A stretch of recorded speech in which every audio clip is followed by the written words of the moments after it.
10 years ago, Bitcoin was only worth around $200 per Bitcoin with a market cap of only 130 million. Now it's 2 trillion. So that's a 15,000x increase in just 10 years. So where's it going to be in the next 10 years? I think it's important to understand the history of money and what makes a good money, because that's the only way to really get an appreciation of the power of Bitcoin and how important it is. Bitcoin is the invention, or some say the discovery, of digital scarcity. And once that's discovered, the genie's out of the bottle, can't be discovered again. Bitcoin works in a similar way, not through traditional interest, but through exponential adoption. Once it gets going, it really takes off. And this is the power of exponential numbers. Exponential growth is equal to progress. One day we'll probably look back on Bitcoin and say, well, actually, Bitcoin made trust cheaper. Every revolutionary truth has come with a price, paid in resistance, ridicule, and often personal sacrifice. And we call these people heretics, not because they were wrong, but they were right too soon.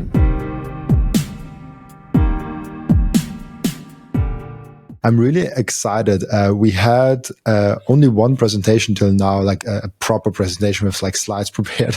And it was actually the second most watched video right after Saylor. So the bar is high.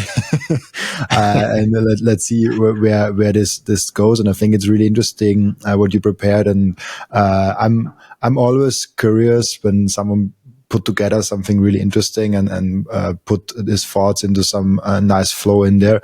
And I'm really curious on where this goes today. And the question of like the 53 trillion plus opportunity, it's really an intriguing one. But maybe just before we get started with that, give us some background of like what you are doing, who you are, how long you're in Bitcoin and stuff like that, just so we have a small picture of like who you are. Yep. All right. Cool. So my name's Lachie. I've been involved with Bitcoin, or at least I've known about it since 2012. I actually first heard about Bitcoin because I heard about Silk Road, and I was interested in Silk Road, and I thought, I'd like to try this marketplace out. I've always been a bit of a libertarian at heart, and that was in 2012. I think it was around about October 2012. And I wanted to sample a few things from the Silk Road, and I had to get some Bitcoin. So I worked out how to get Bitcoin. It wasn't easy back then, and they're around about $10 a Bitcoin back then, and I must have had about 10 or 20 Bitcoin. But of course, I just spent them. I had no idea what Bitcoin was, but I do remember thinking, because my background is actually technology. I've been working mostly in cybersecurity for the past 20 years. Around the world, mostly in Australia and the UK, and working for the big dirty banks in the doing some dirty fiat mining. But anyway, at this point, actually, I remember looking at Bitcoin thinking, yeah, it's really probably something I should look at. And I remember reading a couple of magazine articles and thinking, yeah, I'll come back to that. But I didn't until 2016. And interestingly, that was when Trump came into power, just around that time. And I thought, wow, I don't know what's going to happen here. The whole financial world could, go under, go up in flames. I have no idea what's going to happen. And I ended up buying some Bitcoin. And that was the first Bitcoin I bought to actually keep. And of course, I didn't get nearly enough. And then not long after that, I think it was 2018, I read the Bitcoin Standard and became a Bitcoin maxi and have been one ever since. And really cool. Yeah. And these days, I've actually left the fiat world. And for the past, probably about just over a year now, I've been focused purely on Bitcoin and building a Bitcoin startup as well. Really nice. I see. And I also thank you so much because you are with, I think it's called Edge 21, if I'm correct. You're also reposting the podcast and like really breaking it down. It was a plan from the beginning that I actually do that with every episode, but I just haven't come around to that. And maybe I want to do that still in the future. But it's great that without us having a business relation or anything like that. You just do it because you found the podcast valuable and you like to provide that value and that breakdown to the people. I really enjoy that and really appreciate that you chose my podcast of one of the podcasts you're doing that with. That's really cool. But now with the topic of Bitcoin and now you see the growth of it, there's two really interesting questions now with Bitcoin when we talk about the future. The one is like, where are we going and how do we get there? And I think that's maybe a little bit of where your presentation is headed towards, if I'm correct. Yeah, absolutely. The kind of working title of this presentation is the $53 trillion plus opportunity. And it's a bit of a look back as to where we've been and where we've come to now, and then a look ahead to the next 10 years and what could possibly occur and what is likely to occur. Really cool. And let's just directly jump into it. Yeah. Okay. Amazing. All right. Cool. So here it is, the $53 trillion plus opportunity, which I believe Bitcoin is. And that is from now to the year 2035. And in the present day, we live in the Bitcoin era. And this is a prediction. It's similar to some other predictions out there, but I'm going to walk you through a little bit how we get there. So I think to start with, it's good to look at the exponential side of things and how exponential growth is equal to progress. And it can seem like we're living in difficult times and the things are getting worse and worse and worse. And, if you take if you look at a short time period, it can feel like, things actually do take a dip. But if you kind of zoom out, and we're always saying that in the Bitcoin world, right? If you zoom out, things actually have been getting better and better. So, there's a number of different stats out here, but child mortality rates going down, deaths from infections going down, deaths from malnutrition down, global mortality rate has been trending down, labor force in agriculture trending down, extreme poverty rate down, and then some ups as well. So literacy rate increasing over time, life expectancy increasing, and GDP per capita increasing. And so the reality is that in most areas, we're actually getting better. Things are getting better and better for humanity.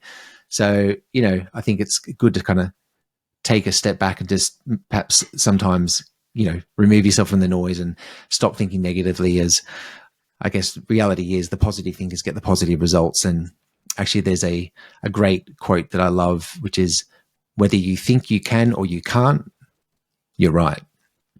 And, that can relate to how you think about Bitcoin and the opportunity that's ahead for us.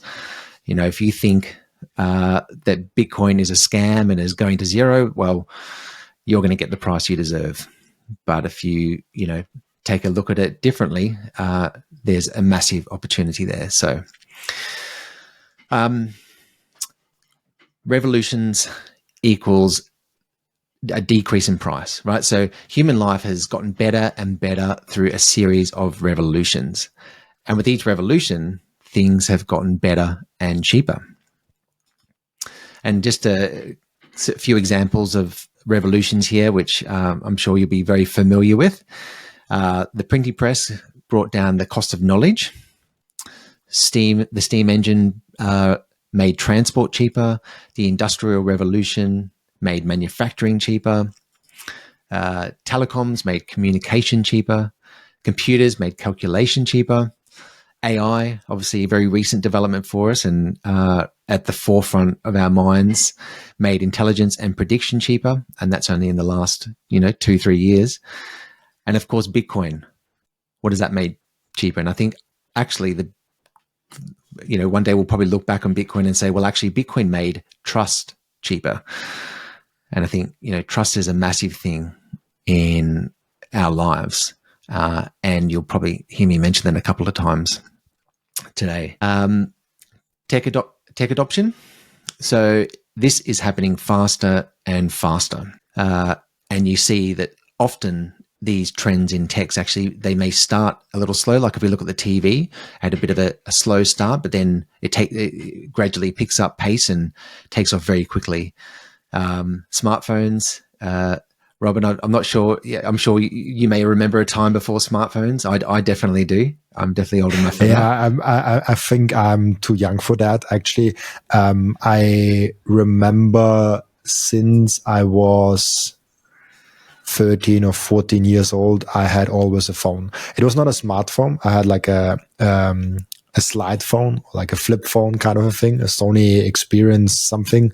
It was fun, but I got a smartphone when I was like 16 or 17 years old. So I don't know. I had my childhood under 15 under phone. That's a thing, something very valuable. That it's also something good to give your kid the possibility to have a smartphone less childhood. I think it's really something great.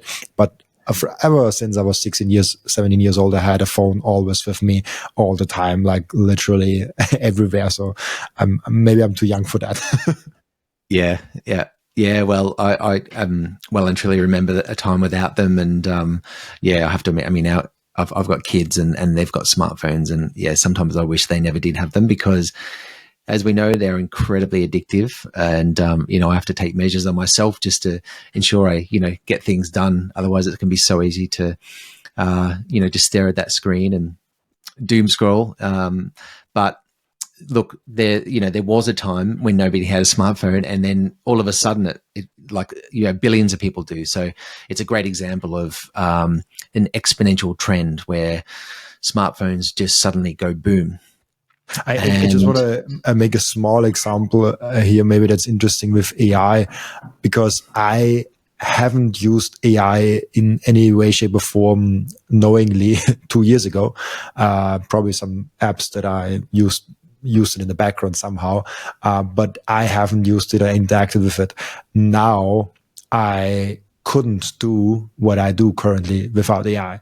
I have ChatGPT license going on. I have some other licenses going on that I have to pay each month. Otherwise, my business is not operating. So I'm not only at the point where I am getting better with AI. I'm at the point where I'm depending on AI already.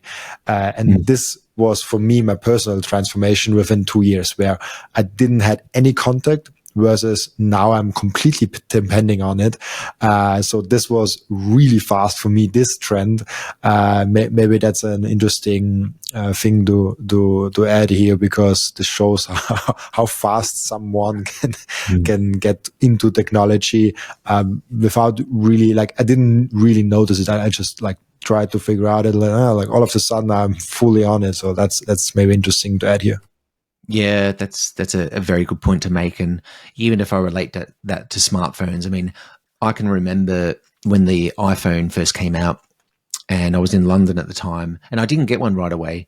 But I had no idea what was going to happen with, the iPhone and what that changed. And so, as you were saying about AI, I mean, we really have no idea what's going to happen. I mean, we can make predictions, and plenty of people do, but it's just going to blow us away, I think. There are things around the corner we really cannot predict and cannot expect, and, to bring it back to this slide here, Bitcoin is, just down here, this little tiny, line. And the reality is that with Bitcoin, it has just begun. The key thing to keep in mind is that we are still very, very early, and we actually have no idea what, Bitcoin is going to do for, us, for humanity. So it's a very, very interesting time. And reality is we still are part of the minority, right? We are very part of the minority. I sometimes get, especially from people that come new to the Bitcoin game, they are asking, it's now at 100K. Isn't it already kind of at a maturity level? And I always ask them, okay, if you really understand Bitcoin, now go out on the street, ask 50 people, what's an average block time of Bitcoin, or some any very easy to answer question for normal Bitcoiners, or even like very obvious one, like, oh, how many Bitcoin are there? Or like, what is the current price of Bitcoin? I don't know if you saw that video, but there was some guys going on the street and just interviewing people of like, what's the current price of Bitcoin? And from like $2 to I think 20,000, or like the current price of that at that time, everything was in there. To even to opinions of like, wait, what? Bitcoin is still a thing? Like Bitcoin still exists? So if you think you're not early, go out on the street and ask people about Bitcoin, and you're very soon again the opinion that we are very early. Like almost nobody has Bitcoin. Yeah. Yep. Absolutely. And, that's even evident in my own, personal circle. And yeah, absolutely. I'm a minority in my family even. So even though they know exactly what I do and what I think about Bitcoin, but majority just, they don't get it. And there's always then this like, okay, we had like 1 or 2 or 3% adoption, which is like, it's always hard to figure out what is kind of like, what is a Bitcoiner, like who had adopted Bitcoin. But then there's also, when you look at the allocations, most Bitcoiners have their Bitcoin on exchange. Most Bitcoiners have less than like $2,000 in Bitcoin. Most people have probably most Bitcoiners have probably less than 10% of their wealth in Bitcoin. It's just like, we are the crazy ones here. We are the outliers that have like 100% or 80% or whatever high allocation in Bitcoin. We are a very small group of people, like the numbers that you hear with 100 million, 200 million, 300 million people that have Bitcoin.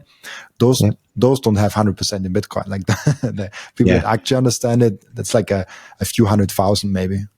Yeah. Yep. Yep, absolutely. Yeah, it's incredible, especially when it clicks for you and you understand. And the worst part is when you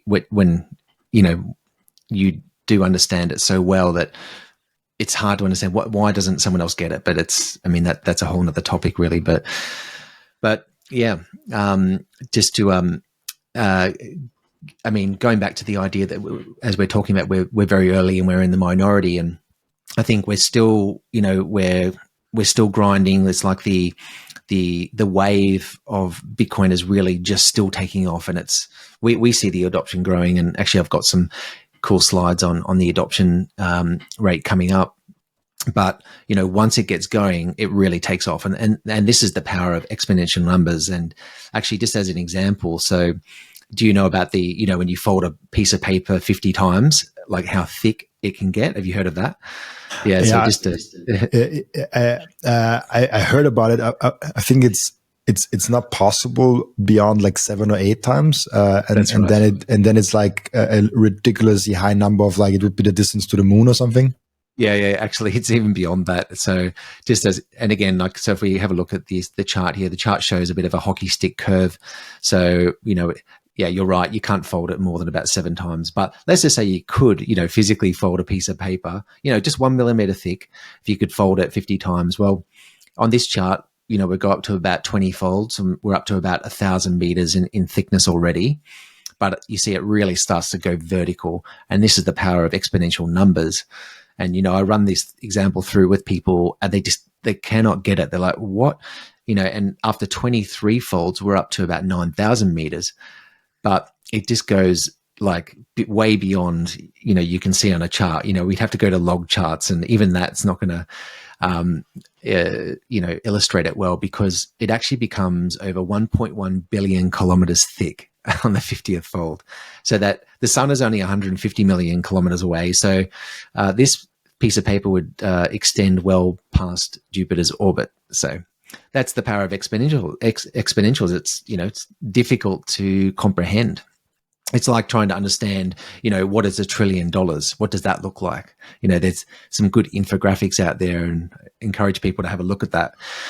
Just Google that, because even $1 trillion is, that gets thrown around in the Bitcoin world now. And with the economy and, the US debt, that $1 trillion is extremely hard to even understand how much that is.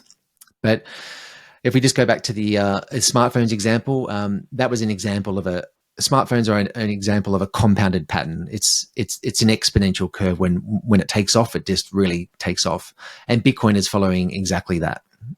And the thing about exponential patterns is that they're hard to understand, but if you really try to, there's value that you can create for yourself here in terms of making money, careers, businesses, in terms of understanding Bitcoin. I partnered up with Coin Vigilante. This is the most beautiful Bitcoin timepiece that I ever saw created by anyone. Look at that beauty. I love it so much. Coin Vigilante made a perfect Bitcoin watch. That's the perfect, subtle, elegant way to go out there and show that you are a Bitcoiner. And that watch brand is Bitcoin only. And Coin Vigilante just dropped a completely new and amazing Genesis edition of their watch collections. You have the date of the first ever mined Bitcoin block in there, and of course also the block height and which epoch we are currently in. I love the level of detail they put in this masterpiece. And make sure to check out those amazing Coin Vigilante timepieces down in the descriptions. I love those watches so much. If you watch or listen to my podcast on a regular basis, I'll guess you already bought some Bitcoin. And now the most important step is to keep the Bitcoin. Keep them secure in a hardware wallet. My personal recommendation for hardware wallet is the BitBox. It's super secure. It's simple to set up. It's also a perfect gift for a friend who has still the Bitcoin on an exchange. And you can get a 5% discount with the code Robin at the checkout. Visit bitbox.swiss/Robin to get your BitBox. And the next step is to really level up your sovereignty as an individual. You have to have the most secure self-custody setup. You have to secure your own devices. You have to protect your privacy. You have to set up an inheritance plan. And depending on where you live, you even want to have a plan B, a citizenship where you can move in case something goes really wrong. And through all those steps, the Bitcoin way is guiding you through step by step. And if you visit thebitcoinway.com/partners/Robin, you even get a 30-minute free call to find out how you can level up your sovereignty. Yeah, it's the opportunity of being in an industry very early. It's massive. I think many people have this when they first got into the internet and in the .com thing. There's like such a ridiculous opportunity because you're having an information advantage of all other people, and people don't get how valuable this information advantage is if you're entrenched in a community that is very early and it will disrupt all the lives on earth. And you being one of the early pioneers, it's an extreme advantage of having, and it's something that opened my eyes when Jeff Booth was on my show the first time. I had like 500 subscribers or something like that. I just started out with my podcast. I had like 1 or 2 months on my podcast, and he said like, "Oh, Robin, it's like you're young. You kind of have to go all in on Bitcoin, not only with your financial energy, but with your life's energy." And he said it in a way where I'm like, you're right. Like, I believe in Bitcoin. That will change all our lives. The whole world will change around Bitcoin. And what I'm doing, working in IT security, and IT security is a fascinating field, but Bitcoin is better and bigger and cooler, and this is the bigger thing that will impact the world in a major way. And just from like 1.5 years now working in Bitcoin, I'm only doing not even for a full year. I'm coming up on my full year. I'm like 11 months now full time in Bitcoin, but this just completely changed my life, and I think it will change all our lives that work inside of Bitcoin and are as close as possible on Bitcoin. Sorry for my small tangent, but I think it's a really good point what you made. Yeah, absolutely. And actually, Michael Dunworth said to me recently, he came to our meetup and he said, what would you how would you feel if there was no Bitcoin? What would you do? And of course, it's difficult to answer that. But yeah, it would mean I wouldn't have made the time to understand what money is and this absolute scam that we've been living through. So yeah, it really absolutely changes everything, and it becomes the most important problem and solution. So actually, even Einstein, I think he would have valued Bitcoin, but he actually had this quote, which was, "Compound interest is the eighth wonder of the world. He who understands it earns it. He who doesn't pays it." I love that. Yeah. And it's because of how small gains build on themselves over time. And Bitcoin works in a similar way, not through traditional interest, but through exponential adoption.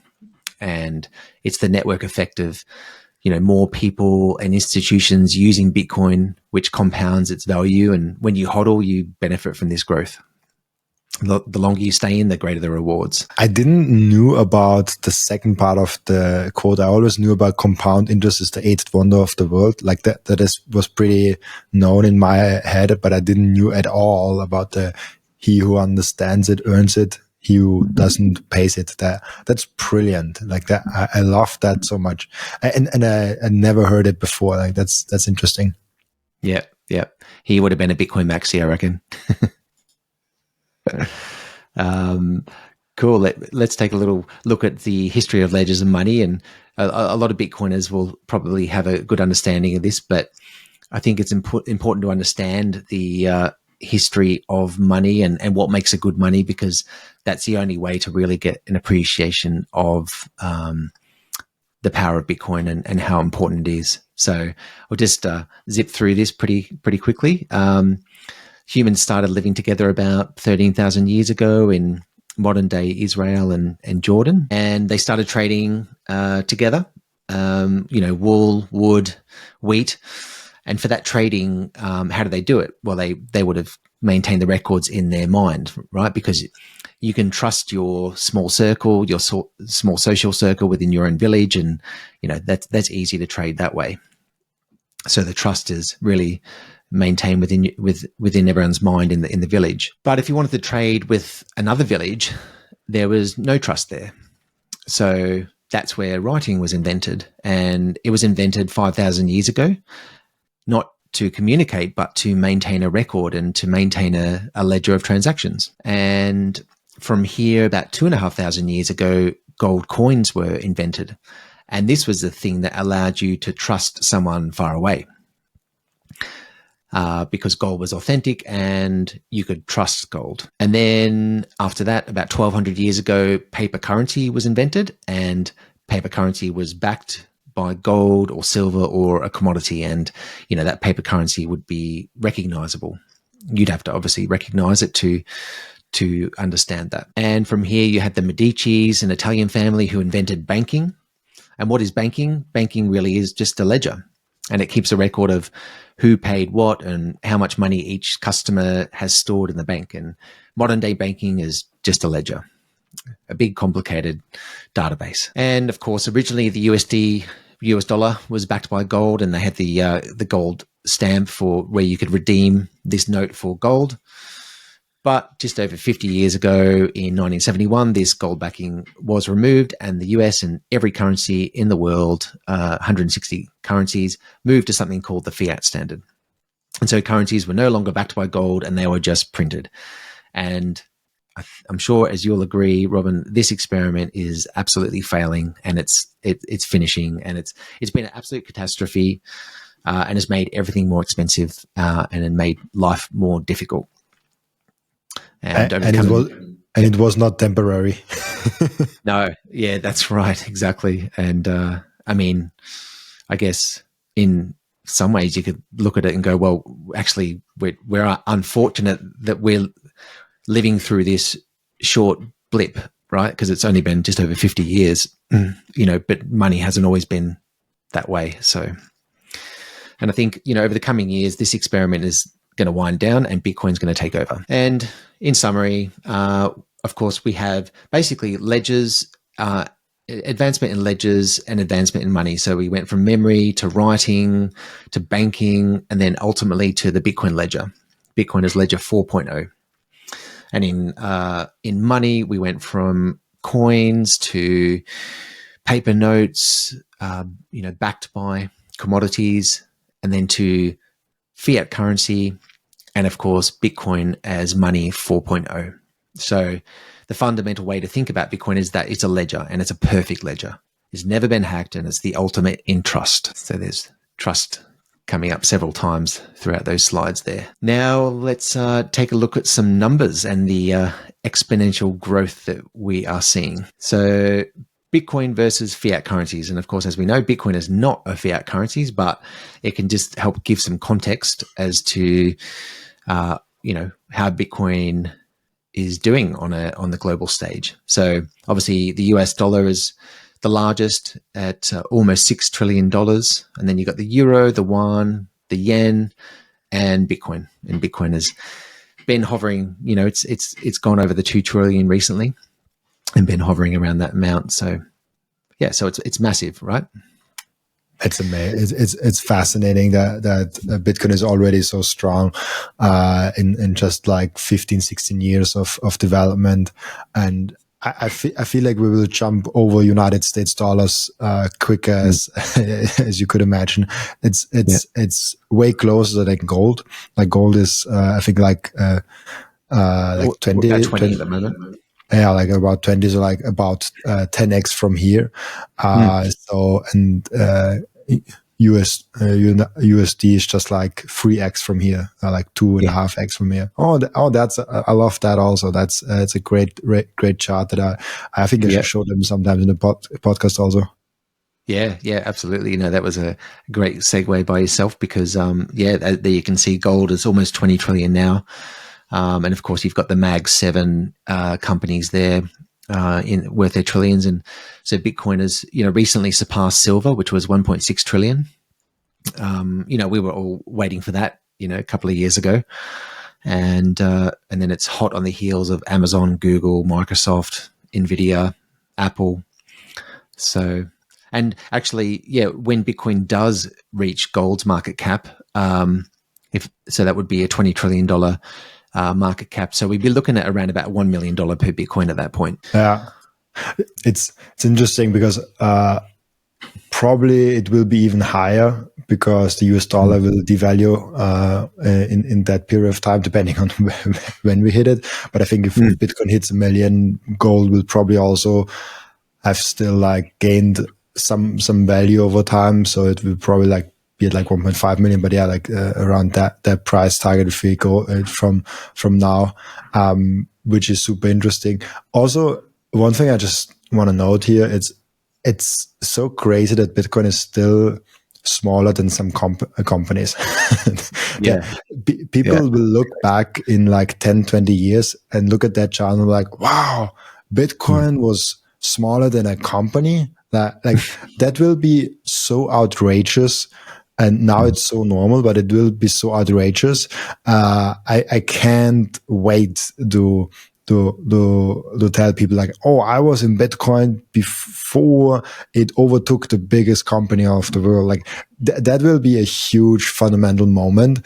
And I'm just so glad to be alive at that historic time phase where money got evolved so big. So like that's just incredible for me. Yeah. Yep. Absolutely. Yeah. There's even people getting into Bitcoin now. I mean, there's just so much ahead, and we'll be looking back over the next 10, 20, 30 years. It's it really is incredible. Yep. And of course, Bitcoin becoming that global money, right? I mean, that's when it just goes beyond any company in existence, dwarf anything like that. If we look at a few charts briefly, Bitcoin price has actually, over the last 10 years, so a lot of these slides have got these percentages. So this one says 84%. So Bitcoin's price has been increasing at a rate of 84% on average every year. That's its compound annual growth rate, or CAGR. So again, you can see increasing fast. Of course, there's you've probably I'm sure spoken about the power law and things like that on your show. I'm sure. I mean, look, there's lots of power laws, including wealth distribution and internet connectivity, and Bitcoin actually follows a power law and has been very, very closely. And it doesn't guarantee it's going to continue on that path, but it's just quite fascinating that it has been. And we take a look at the number of Bitcoin wallets. This has actually been increasing at a rate of 29% over the last 10 years. All of these slides are just basically, it's just highlighting just the exponential growth rate of Bitcoin. Number of Bitcoin users. Again, this is not probably an exact science. It's difficult to know exactly how many Bitcoin users there are, but there's some great analysis out there by different people. And yeah, it's estimated this has been growing at a rate of 29% per year since 2012, actually. Around about 118 million users at the moment. Yeah, just on this point, I mean, when obviously we know Bitcoin's supply schedule is decreasing, so we've got the supply decreasing, and then when you have demand increasing, for the economists out there, when demand is increasing, supply is decreasing, what happens? And we know that very well, but you have a supply shock basically, and that's evident by what we see in all these growth rates. So also the decentralization of Bitcoin also increasing, evident by the number of nodes. That's been increasing at a rate of around 17%. That's over the past 8 years for that data. I run a few nodes myself. I know a bunch of people who do, and encourage everyone to run their own node. It's pretty easy these days and fun. The energy. So for the proof of work, the miners, that has been increasing at a rate of 12%. I think we're currently using around about 19.4 gigawatts, which is, around about 20 nuclear power plants. And that will continue to increase as well. Diamond hands or hodlers, in terms of, or otherwise known as the long-term holders, LTHs, they've been increasing as well. A long-term holder is usually defined as someone who has kept their Bitcoin or hasn't moved their Bitcoin for at least 155 days. And that's been increasing as well, depending on when you look at it. But this is over the last 10 years, this has been increasing at a rate of 4%. Transactions also increasing. That's such an amazing point of like the long-term holders, because this just shows the on-term data of like how many Bitcoin are not moved. But I don't know about you, but I've been in Bitcoin now since almost 5 years now, and I have moved my Bitcoin in different self-custody solutions. I think 3, 4, 5 times, because I started with a simple ledger, and as Bitcoin value grew and my allocation to Bitcoin, I leveled up my security inside of Bitcoin more and more each year. So I moved my Bitcoin, and from an on-chain perspective, it looks like, he sold all his Bitcoin, maybe to that address, because I moved them regularly. But actually, they're all in my possession, and I just upgraded my security level to another solution. So if you add those long-term hodler that, because they are clever, upgrade their security solutions and maybe then have a different address or have to move the Bitcoin somewhere else, they are not accounted for in that scenario. I think because it's like once you move it, the long-term hodlers is like, okay, they either sold or moved it. So I think that statistics probably is like even bigger of like people that will not move them. So that's a great aspect of that. Yeah, absolutely. 100% agree. Yeah. All of this stuff, it's definitely not an exact science, but it can kind of give us some direction. But Yeah, I totally agree, because I'm in a similar situation to you. When you're in Bitcoin and you're constantly learning about better security models, you can't help but upgrade and do what you can to keep ahead. Also, the transactions been increasing as well at a rate of about 14% per year. This is about the essentially the Bitcoin ETFs. So actually, this is just a kind of a narrowed down to BlackRock's gold ETF versus their Bitcoin ETF, and it's just incredible. See, it took gold 20 years to reach $35 billion in assets. So this is the I think it's called IAU, which is the BlackRock gold ETF.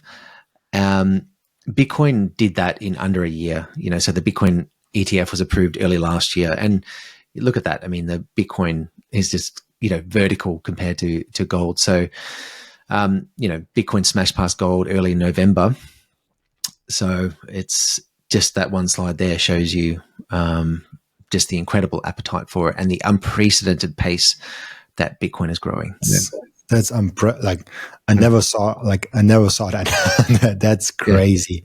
Yeah. That the BlackRock Gold ETF is already like half the size of the Bitcoin BlackRock Bitcoin ETF. That's wow. I never heard that statistic. That's crazy. Yeah, it's cool to see it. Look, that one, and there are other gold ETFs, and I think overall, I think maybe gold is still ahead if you put them all together. But Bitcoin is just it's going to overtake very, very soon. So yeah, I'd be interested actually to see some data on that, on the overall picture. Fastest to 1 trillion. So it took Microsoft 44 years to reach $1 trillion market cap, Apple 42 years, Amazon 24 years, Google 21 years, and Bitcoin took 12 years. So again, also everything is just speeding up. And Bitcoin is the best performing asset. So this chart's quite detailed, but just in summary, Bitcoin has outperformed every other asset class by a massive margin. And the cumulative return for Bitcoin from 2011 to 2024 is over 21 million %. There's the 21 number again. It's just massive, right? The annualized return is close to 150%. And if you compare that to traditional investments like the NASDAQ 100, which has been one of the best performing stock indices, that returned nearly 900%. Of course, nowhere close to the 21 million %. So, and gold actually only returned about 55%. So, and then of course, Bitcoin did have some major drawdowns. It's the, green, green, red, green, green, red, that we all know about, 2014, 2018, 2022, yet it continues to outpace every asset over the long run. So again, the diamond hands are rewarded, the hodlers. And we're in the third, 2025 is the third green year, right? That's the third consecutive green year. Do you think that, that's an impossible question, but do you think that this cycle will actually continue, or do we have a breaking point with S-curve adoption, with where this adoption cycle actually really spikes off and we see those massive, we're already in a quite exponential growth rate, but at some point it's just that steep curve of the adoption that we saw with the folding of the paper, where the price just doesn't fall because Bitcoin is adopted so quickly and diminishing returns is kind of out of the window. Yeah. I think, I still think we probably get a blow off top somewhere, and that's when that, that exponential, that mania kicks off. But maybe the drawdowns are not as massive, as previous times. But I think, Bitcoin is obviously, built on these 4-year cycles, and it's, it's mathematical, it's that's still there. That's not going to change. And I think naturally we do go through these booms and busts. So I don't know. Nobody knows when it's going to occur, right? The next bear market, but who knows? I mean, it does feel very different. This is probably my third proper sort of cycle. This one does feel quite different, with the massive players getting involved and on the political stage as well.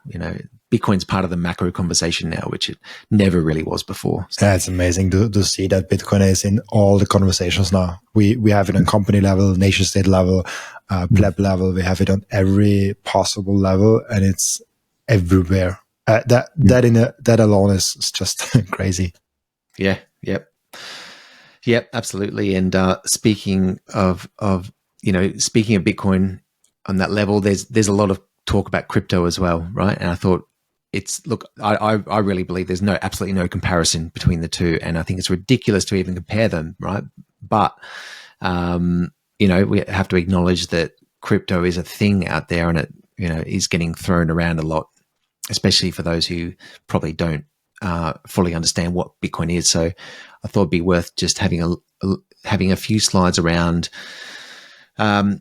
what Bitcoin should be considered as and how it's so different to crypto. And I think we really need to look at Bitcoin as a protocol.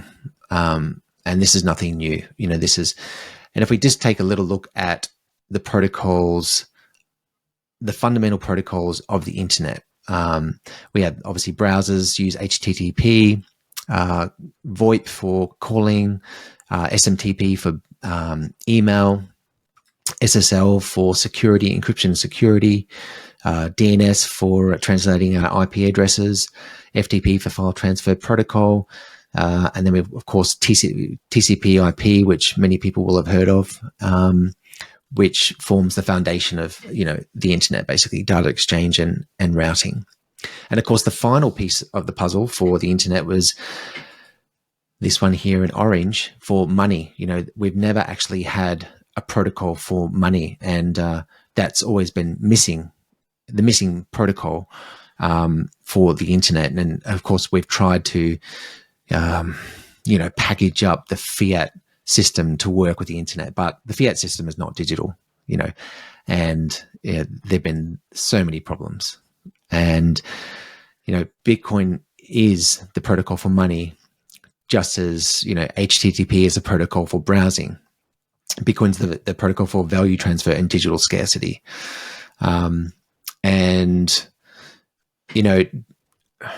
Protocols are permanent. Once a protocol reaches mass adoption, it doesn't get replaced. It becomes like the infrastructure. No one talks about, are we going to replace TCP/IP or DNS, because they're really the foundation of the internet.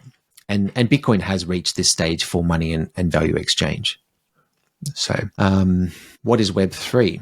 You probably hear a lot about Web3, especially in the crypto world. But yes, Web3 is a thing. We started off with Web 1, which is basically the early internet, which was static websites. Users could consume content, blogs and news sites and things like that. Then we went to Web 2, which was, read and write. And that's like Facebook, YouTube. That's where you could create your own content and share and interact with others. But of course, these big platforms, they own the data, right? So that was the centralized control of big tech. And then Web 3. And really, Bitcoin was the pioneer of Web 3. And that's where you could read, write, but also own your own data. And I think actually a great example of Web 3 these days is Nostr, right? Which uses the public-private key cryptography, as does Bitcoin. But it's where you own your own digital asset, your own digital identity, especially in the case of Nostr. If you're using, Twitter, you don't own that data. Whereas with Nostr, you've got your own keys, and whatever you publish, you own. You take that with you, and you can also verify your own identity. So Bitcoin is the monetary layer of Web3. It's decentralized, censorship resistant, and unlike other, classic Web3 projects that gets thrown about out there, Bitcoin is truly decentralized. It's so interesting how Web3 got such a bad name because of all the crypto scams and because of all the crypto things. And because if someone like I'm on Bitcoin conferences. I'm on sometimes even like blockchain conferences, but like rarely, but usually I'm on Bitcoin only conferences. And there are sometimes also crypto people that don't like Bitcoin that much, just because they know the leaders of also crypto are into Bitcoin and they are also in those conferences. And they come up to me like, oh, I have this really interesting Web3 blockchain. And they use a lot of those buzzwords, usually within the first minute or 2 minutes of their pitch when they want to be on the podcast. And if someone uses either of those things of like Web3, crypto, blockchain, I usually am very cautious with even talking to them. I'm like, oh, you probably have some scam coin going on. There are some exceptions of that, of course, but I think we need a new name for Web3. It's tinkered with too much in a bad way. But I do like that we have kind of the internet layer, and then we put Bitcoin there, and Bitcoin is kind of making it possible to own our data with like Nostra, with the monetary layer, with all those things. I do like that, and that's a vision of Web3 that I can subscribe towards. I just hope we can wash clean the name of Web3 or find a new one. Yeah. I think the key issue lies in the decentralization, and these crypto projects, they're not decentralized, right? I mean, Bitcoin is the only real true piece of decentralization that we have. So, yeah, they can say that they're Web3, and I appreciate what they're trying to do, but you really have to build it on Bitcoin. I mean, and of course the internet, is mostly decentralized and has been as well. And actually, another way of looking at it, is we can look at the difference between products and protocols, and why protocols are fundamental and long-lasting. So we're all familiar with browsers like Chrome and Safari and Edge, and then different mobile operating systems, Android and iOS, different search, so Google, Bing, and now even AI such as ChatGPT. And the important thing to note about products is that products are temporary, and they're driven by competition and innovation, and they can be replaced and will be replaced constantly. Whereas when you look at protocols, they're the foundation of communication and systems. So, of course, language, English, obviously all the other languages, number systems, communication systems. TCP IP wasn't, the only one, but it's obviously the one that has successfully won in terms of communication. And then for money, a protocol for money. And of course, that is Bitcoin. And so Bitcoin is not a product like other cryptocurrencies, and so we're putting crypto is basically products, right? There, and Bitcoin is money. It's permanent, and it forms infrastructure. And these products build on top of protocols. So, crypto exists, but in reality, it all exists on top of Bitcoin. And that's how it will, continue moving forward. And protocols don't get replaced. They endure, right? And of course, crypto products, you've got thousands. I mean, God, I don't know how many millions of cryptos out there now.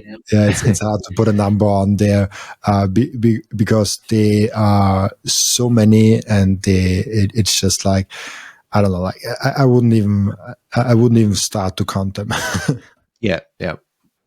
And, there's going to be many, many more, and it's just gone bananas, right? And then, of course, protocols. Well, Bitcoin's obviously had some small competition, but none of them have been successful. Bitcoin has easily won that and will win that. I mean, Bitcoin is the invention, or some say the discovery of digital scarcity. And once that's discovered, the genie's out of the bottle. It can't be discovered again. It's some people refer to it as it's like the invention of the wheel. You can't make the wheel more round, or you can't make a better wheel. It's That's I Bitcoin love that is there.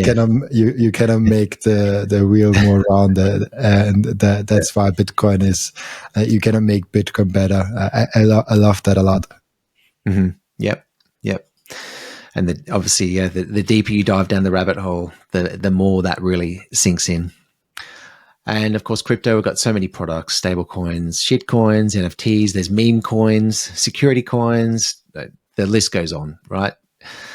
Um, and you've got a whole bunch of shit coins, as we like to say. They really are shit coins.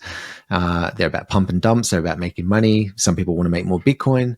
You've got a whole bunch of just bad technology projects. And you've probably got a small slither of successful tech projects that may come out of this.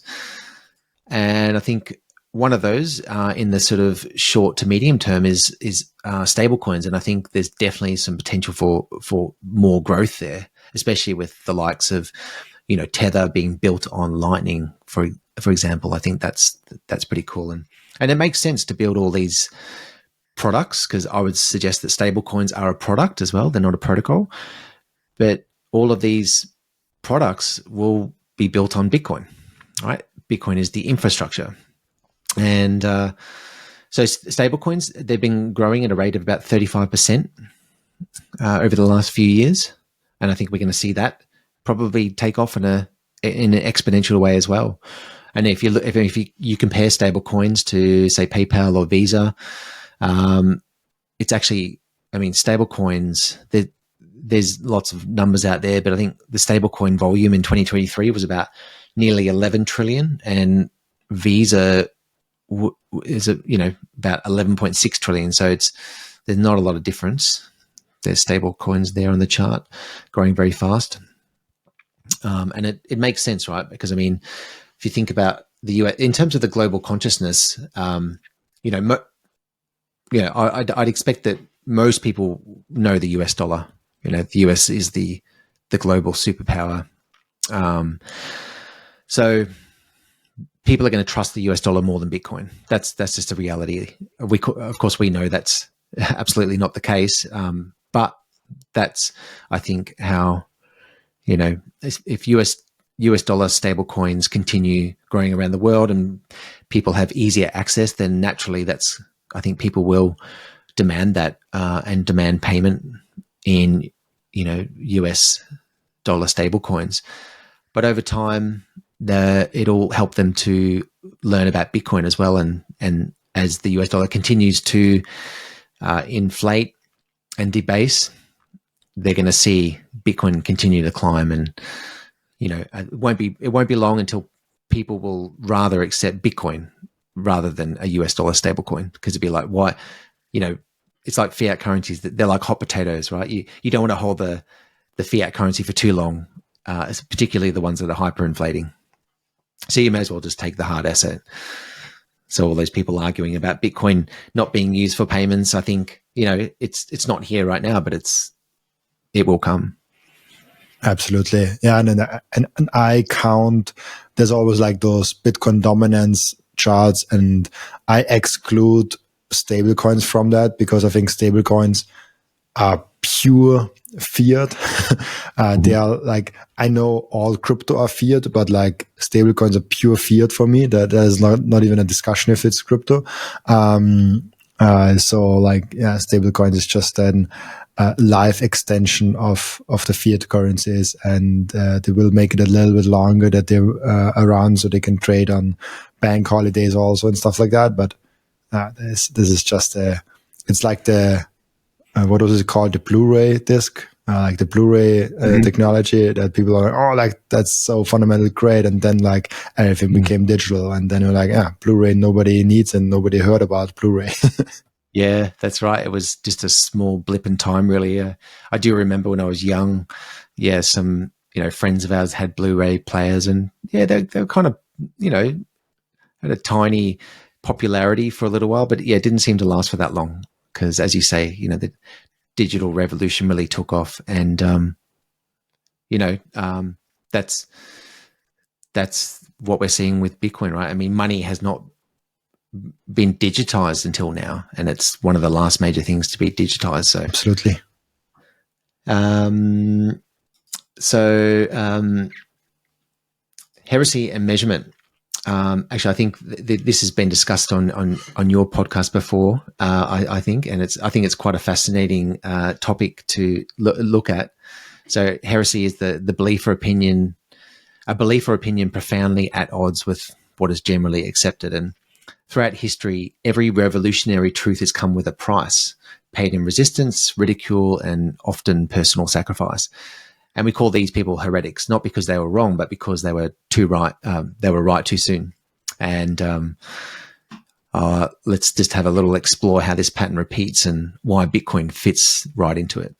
So actually, the image on here is the printing press, and this is a great example because it's one of history's most disruptive inventions. And before it existed, knowledge was tightly controlled, and books were handwritten. They were rare and monopolized by religious and political elites. It's hard to believe that there was a time when it was difficult for the average person to get any knowledge, right? We all have that at our fingertips now. But of course, the Gutenberg's press, which was from around the 1440s, changed that. And suddenly ideas could spread faster than authorities could actually control. But of course, with that power came backlash, and people were, executed for publishing ideas that challenged the dominant narrative. So truth tellers have always faced resistance.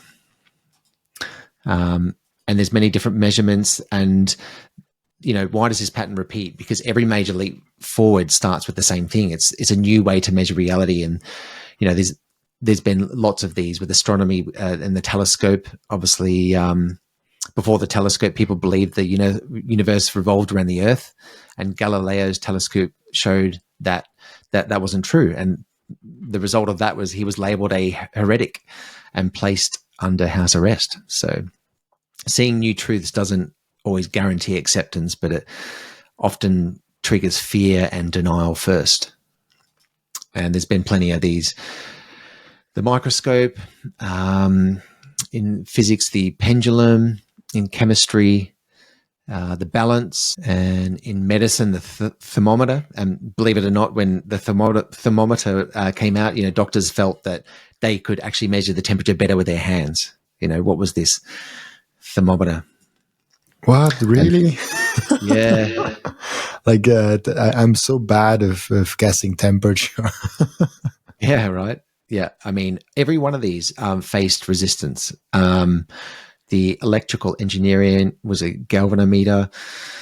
The computer science, the early computers, when these, new calculating devices, were released, people would say, but the mind is more accurate than a computer. And why create this computer when there are so many minds out there?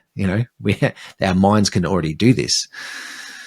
And then, of course, Bitcoin, as we know, has faced plenty of resistance and continues to. It's been dismissed as a fad, a scam, or a threat. And economists cling to old models, and they're resistant to Bitcoin's paradigm-shifting potential.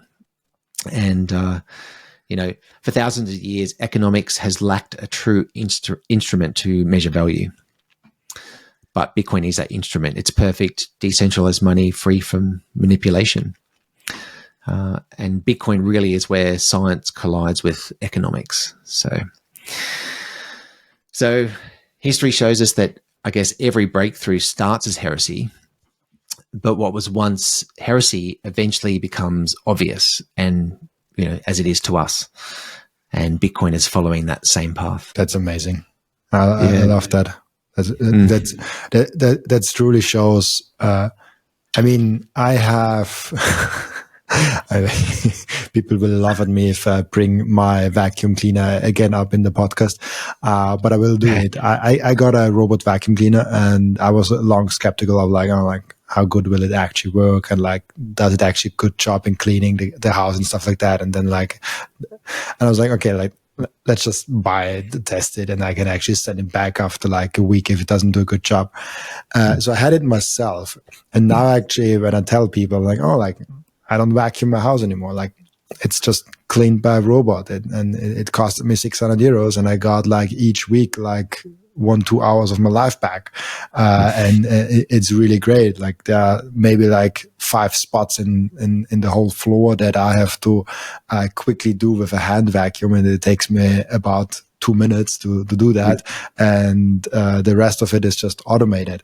And people are like, no, it will go broke quickly. It will not do a good job. It like you still have to maintain the robot. And so, like, people come up with weird excuses why innovation will not work when it clearly does. And the same thing on a big level with electricity, on internet and Bitcoin.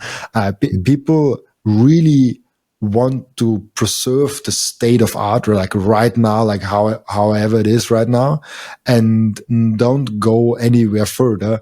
And if you want to lift the level up and you want to improve something, you have to show that you're perfect and 20x better, and only then you have the chance to really bring innovation in there.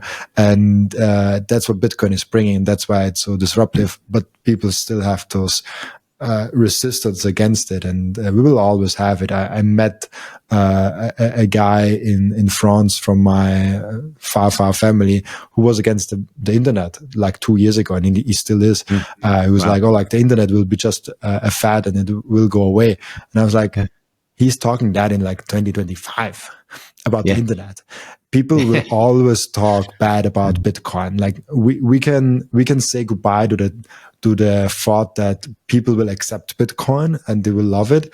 There will always be opponents of innovation, or like always, they will always be there. We have to accept that reality.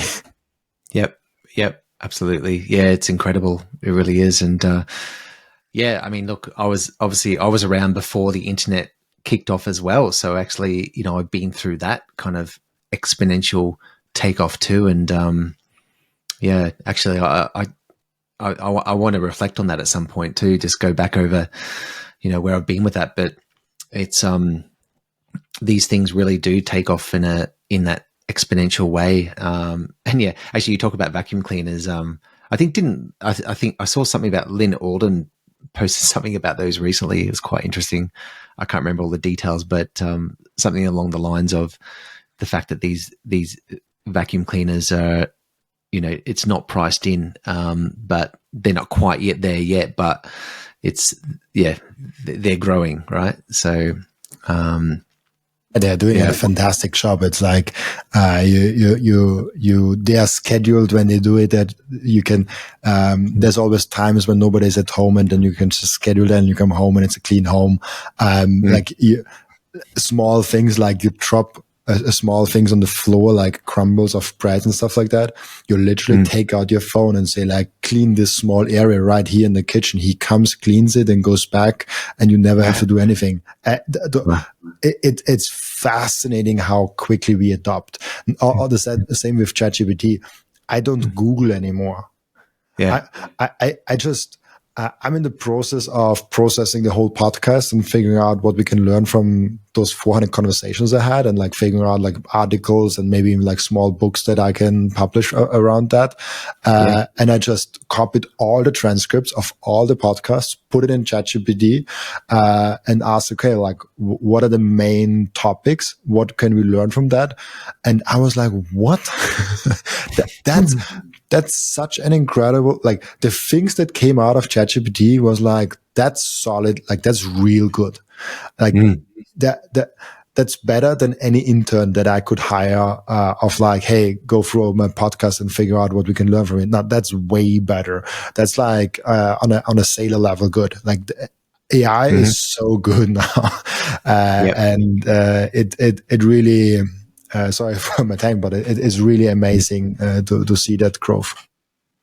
Yeah, absolutely. And actually with Edge 21, we're also using it a lot and more, and looking how we can use it more. And I think, you have to, right? It's there now, right? You have to use it, because if you don't, you'll be left behind. And it's and then actually I was thinking about the vacuuming, obviously these robots, right?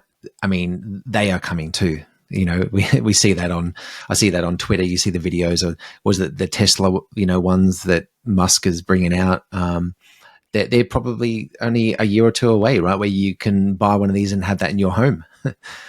Doing everything for you, folding your clothing, putting your clothes away. I mean, everything you need. I hope so. Like since I have that robot vacuum cleaner, I'm like, I don't want to fold clothes. There has to be a robot for that. Or I don't want to put them in the washer. I don't want to put the dishes out of the dishwasher. It feels like such a robot thing to do. Yeah, exactly. Interestingly, my partner, she actually loves vacuuming, and that's why we don't have a robot vacuum, because she really enjoys it. So I don't know what we're going to do with it. She'll be having a fight with the robot over the vacuuming, I think. So, but this is the point where technology should bring us, like, and not to a fight, but technology should bring us to the point where we can freely choose of what we want to do with our lives and with our time. And of course, you can also get extremely rich and just hire a bunch of servants in your house. But like most people cannot do that. And human time is the most valuable thing. So we should not waste human time on those things. But if you really like vacuuming, you can do that, and everything else the robot does. That's fine. So like we should go back to like what we really want to do, and use our brain power and our life's energy to go tackle big problems of like, okay, how do we get to another planet? How do we get food in everyone's mouths in the whole world? Like how do we solve the big problems of our world? And not how do we sort dishes in our things. But if someone likes to vacuum, like go ahead, do it. Like that, you can do it. That's great. And maybe it's a form of meditation that you want and need. Yep. Yeah. And it makes me think this is where you need to embrace it. And as you're, talking about you're embracing AI and what you can do with it, because if you don't embrace it, I mean, you're going to basically end up being a heretic, right? You're going to be someone who is left behind. And that's just the way forward. And same with Bitcoin, right? You need to embrace that. AI and Bitcoin, I mean, they're massive things right now. So actually, and this brings us to the last section, which is the prediction. So after all that, let's have a look, a bit of a prediction. So I predict Bitcoin in 10 years will be worth over $53 trillion in market cap, and that would be $2.5 million per Bitcoin. And this is not too dissimilar to some other, famous predictions out there like Saylor. A good way of looking at this is to look at, let's take a look at all the assets in the world, right? So if you add them all up, you almost get 1 quadrillion. So it's around about 992 trillion. So what makes up that? You've got real estate at 430 trillion. That's the biggest chunk. Then you've got bonds at 149, then money at 138, equities at 123, oil at 122 trillion, gold almost 20, metals 7 trillion, art and collectibles at 2 trillion, and then you've got little Bitcoin there at 2 trillion. Now you can take the glass half empty and say, oh, well, that's tiny. Look at Bitcoin. But the glass half full view is that 10 years ago, Bitcoin was only worth around $200 per Bitcoin with a market cap of only 130 million. Now it's 2 trillion. So that's a 15,000x increase in just 10 years. So where's it going to be in the next 10 years? And I think we often hear that, software is eating the world, but reality, Bitcoin is eating global capital, and Bitcoin is going to monetize much of this global capital because it just makes sense, right? I hear a lot about, people selling out of real estate and moving into Bitcoin because they're going to make way more money and they can just sit back and, and hodl basically and, do what they'd rather do with their time. And of course, as I mentioned before, we live in a digital world where almost everything has been digitized: communication, music, photography, except for money. We're still living on a fiat standard. We're still living in the analog world for money. Bitcoin is currently worth about 0.21% of total global wealth. So it's tiny. It's 0.21%. And I mean, that could easily go up to 5%, 10% and beyond, but let's be conservative. So if over the last 10 years, Bitcoin has grown at a rate of, say, 84%. So we could be conservative and say over the next 10 years, Bitcoin could grow at a rate of 30%.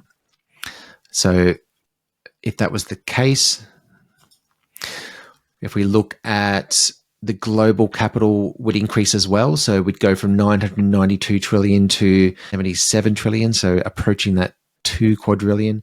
That would be an increase of like 6% per year over the next 10 years.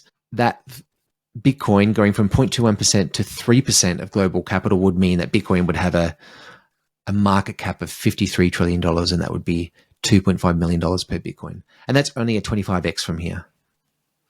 And of course, over the previous years, yeah.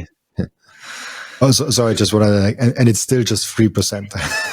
It's like there's still like massive wealth everywhere else. Like it's still at that point still at the beginning. Yeah, I mean, honestly, I think this has got to be conservative, really.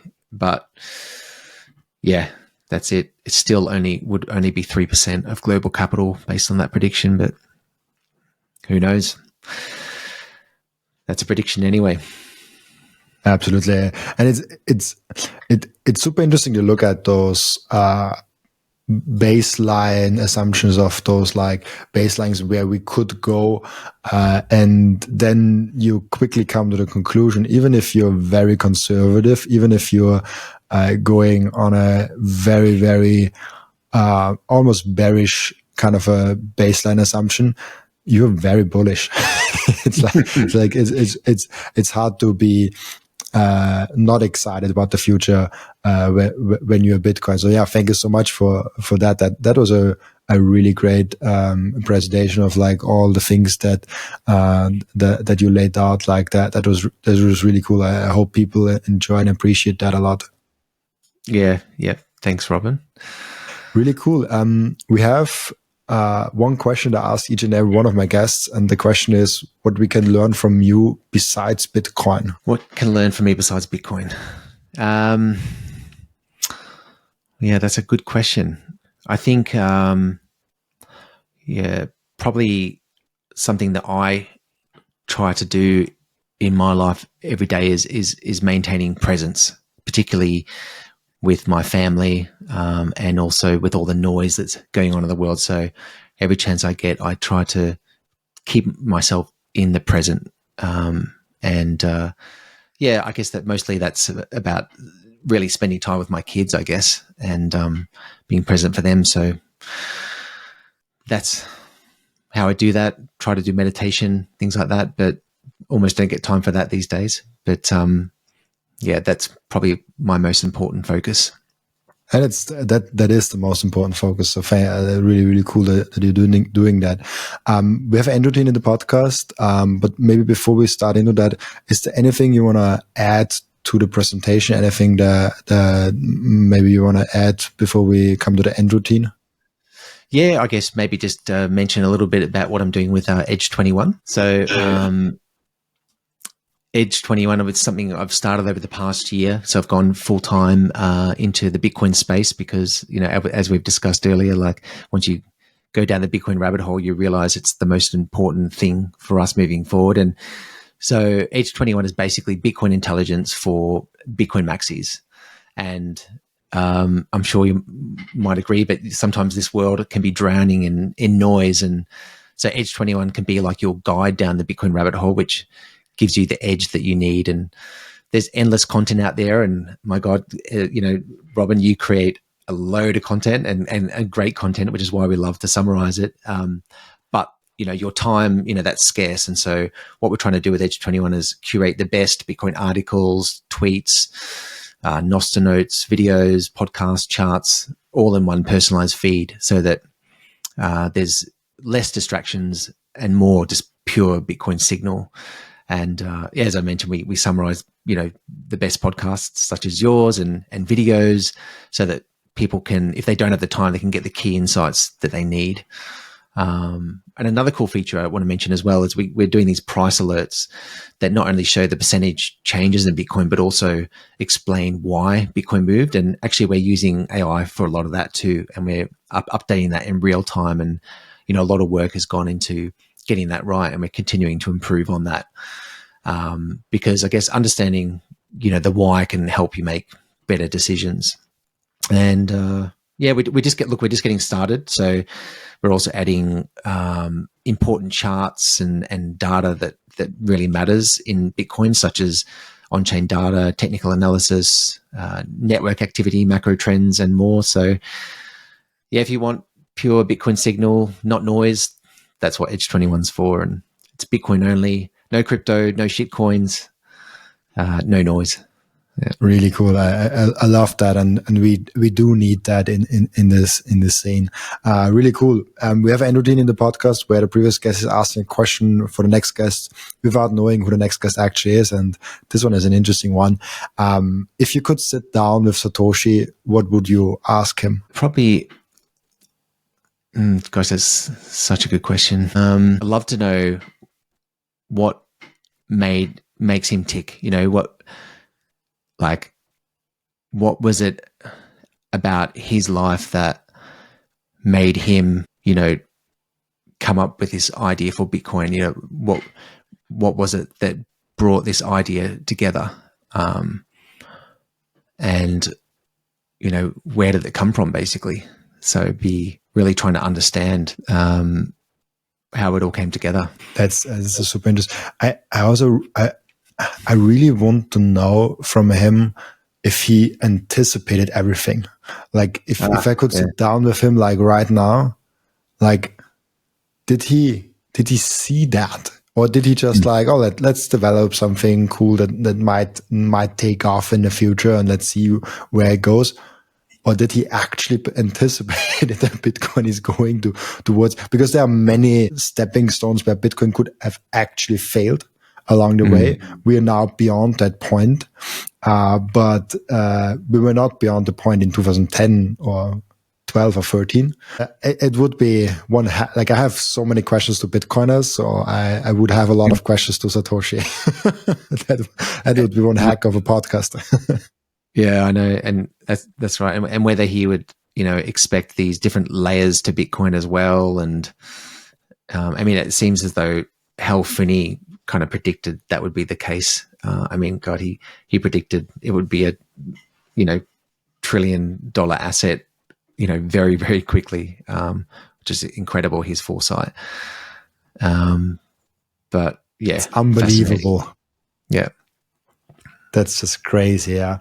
Perfect. And thank you so much, Lachie, for being on the show. I think it was a great, great presentation, that you brought us, today. And I think people, I think this is an episode you can really share with people that, think about, what is the potential of Bitcoin? If Bitcoin is successful, where would it go? And what is and also maybe a great episode to send to people that think they're late to Bitcoin, because it really opens up your mind of where the potential is, where we are, and how this exponential growth is going in the coming years. Thank you so much for that. Looking forward to the summary of this episode on Edge 21. I guess you will summarize it. Absolutely. Yeah. I'm looking forward to that. So thank you so much, Lachie, for being on and being such a gracious guest on the show. Thank you so much also for everyone that is watching and listening, for joining us today. As always, I'll be back tomorrow with another episode. Bye-bye.